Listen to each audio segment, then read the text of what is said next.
যদি সফল হতে চাও তাহলে আমার লেখাই বইটি নাও, শয়তান ধরার গর্জন। এই বইটি নেওয়ার সাথে সাথেই তোমার জীবনে থাকবে না কোনো অর্জন। আমি যদি ছাগল হইতাম।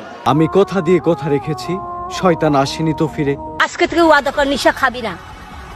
আমি শয়তান তাড়ানো গল্প লিখেছি আমার সারাটি জীবন ধরে। আমি অন্ধকারে মোমবাতি জ্বালিয়েছি, তবুও পাইনি ভূতের খোঁজ।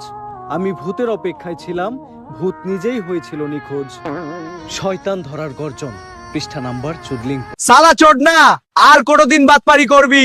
ভাই আমাকে মাফ করে দাও, আমি আর বাতপারি ব্যবসা করব না। ভাই সঞ্জনার কাহিনী তো শেষ করলেন, এখন আপনি কি করবেন? ভাবতাছি বই লেখমু একটা, পাবলিকরে ভোদাই বানানোর গর্জন। ব্যবসা খারাপ না, পাবলিক ভোদাই হতে চাইলে আমি বানাবো। পাবলিককে ভোদাই বানানোর এই উপায় পুরো দুনিয়াকে জানাবো। পাবলিক ঠিকই আমাকে বিশ্বাস করবে, ভাববে আমি থেকে যাব, কিন্তু না, তাদের পুং মারা শেষ হয়ে গেলে ঠিকই আমি পালাবো। পাবলিককে ভোদাই বানানোর গর্জন, পৃষ্ঠা নাম্বার 14।